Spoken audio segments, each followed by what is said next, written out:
Former Arkansas pitcher James Teague, member of the Teague Law Firm, joining us on Halftime. Been a few weeks, James. Everything going all right? How are you? Yeah, I'm doing good. I've got a little bit of a list here and there, so I got to work through that. But everything's going well.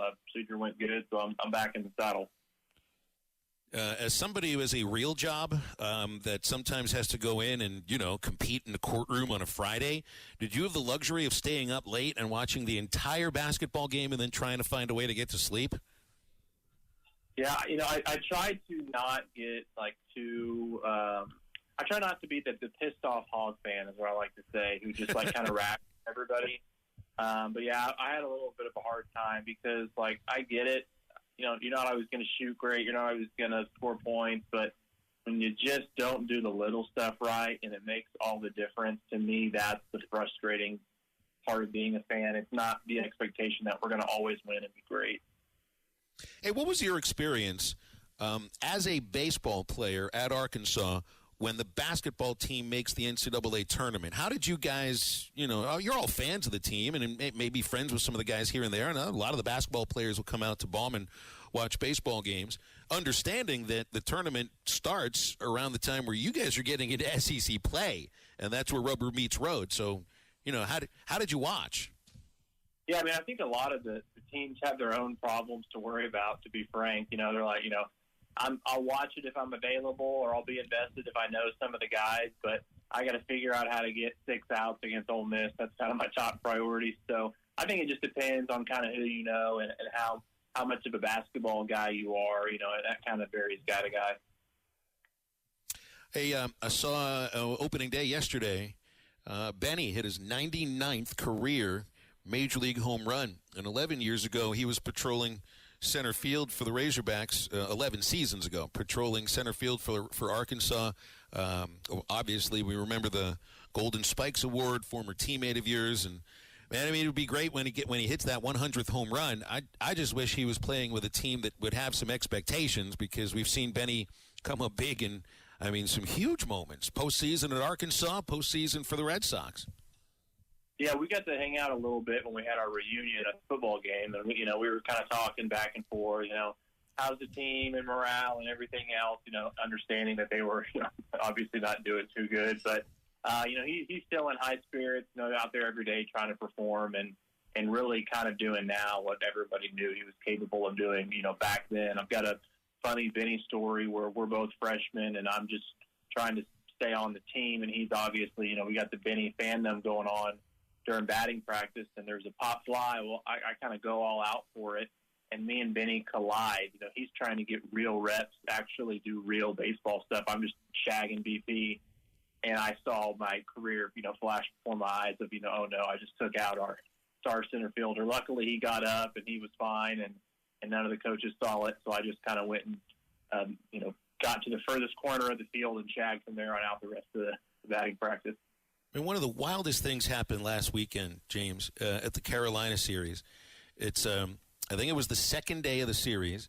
It's batting practice. Carolina's hitting, and their Sunday starting pitcher is in the bullpen in left field, and he got hit by a home run that was hit by one of his own guys, and he couldn't pitch the net. I don't know what's happened to him since, but he got hit in the head. It's like you would think in the bullpen you're going to be safe, but you never quite know. And it's like there can, just like you're talking about with this situation here with Benny, batting practice, you've got to have your head on a swivel, and you got to be in on the rhythm of every single pitch. Oh yeah, because a lot of times too, especially if you're away, you're actually trying to get loose while they're hitting. And if you're, let's say, on the first base side and there's a lefty up and you're down the line and he's just hole hooking the ball down the line and you're right there, right in the grass, you're in danger. And so a lot of times you have enough time to where it's not a problem, but sometimes, there's a delay or this or that. And batting practice is one of those, under talked about liabilities for both teams if you're not paying attention. You were on that 2016 team. I'll never forget it, and I didn't know what had happened to Tony Vitello until it was explained to me. I honestly thought he had gotten into a fight or something. You remember when Tony's throwing batting practice at the old Kentucky Park, which I think was called Cliff Hagan Stadium, the death trap if I've ever seen one. And he's throwing BP in the cage, and I don't know who's hitting, but the ball went through the L screen and broke his nose, and he still coached third base that night. Yeah, I remember it. I don't remember who was hitting either. I think it may have been Nomura, kind of just slapping the ball as a lefty, and one got up on him. But, yeah, he showed up, and he was all black and blue and a little bit irritated. But, he wasn't going to leave kind of in traditional Vitello fashion. He's out there, ready to coach, broken nose or not. Yeah. Helmet throwing and everything, even a couple times too. All right, Vanderbilt, James. It's interesting with Corbs' teams because I was talking about the other day. This team here feels like it is built for the field that they play in because of the slick surface, because it's all artificial. We've seen other Vanderbilt teams that have guys that can grip it and rip it, that just a powerful offensive club that can have 3 or 4 that can hit it over your head and hit over the fence, and some speed guys. This is a speed-oriented team, and to me that says any sort of misplay, any sort of muffed ground ball, any throw that's a little bit offline, this is a team that's looking to take an extra base, and you better not let them take that extra base.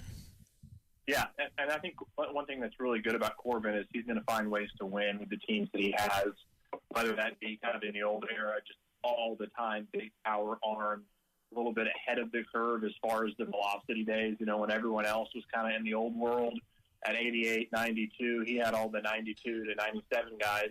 And I think a lot of people have caught up. And so then I think kind of the streak of a lot of power hitters, kind of that spark, the ball flies out of left field. And then now it looks like, a little bit of more speed, a little bit more dynamic, finding ways to score. And, especially on turf, some guys are just better at stealing bases on turf. I think that field is still turf, but, it's slick, it's fast. They're used to stealing bases and running. You slide a little bit earlier. Some of our guys would go there first day, you'd be sliding over the bag because you weren't used to it being so slick. And then also in the infield, those ground balls get on you quick. And so, it takes a little bit of adjustment to play on turf because a hard-hit ground ball that may be a double play up the middle now gets through that middle gap, and it changes the whole inning. And so something that they're aware of, though, and they'll adjust to, taking BP and in and out and whatnot. See, I don't have a problem that there's no grass on the field. I just feel like the baselines and the infield should have dirt.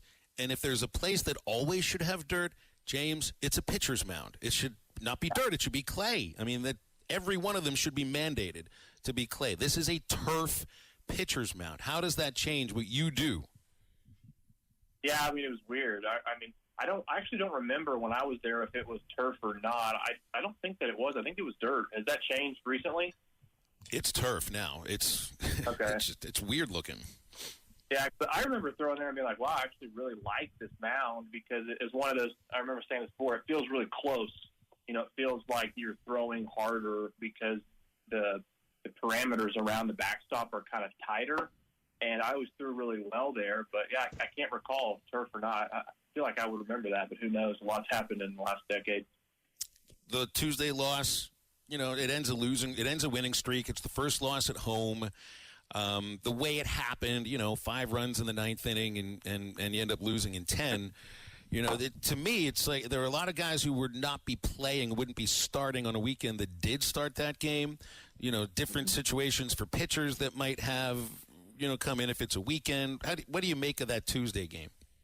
So I was there. We had the kiddos. We left a little early. To me, Tuesday's game was just another version of the game we saw last night.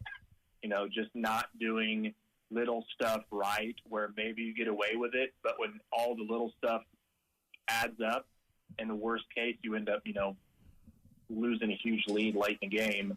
To me, I think there's McIntyre is kind of a liability, I think, out of the bullpen just because he's kind of on or off. He's either on and getting punch outs and the cutter's working, or he's just getting hammered.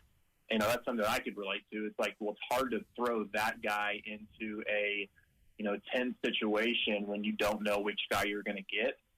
The benefit of McIntyre is he's reliable. He's going to throw strikes. He's going to compete. He's a veteran compared to some of the younger guys who maybe have better stuff or a little bit more flashy. But if he's going to be the guy who maybe strikes out or gets hammered, that's a tough guy to go to in a tight spot when you're trying to close out a game.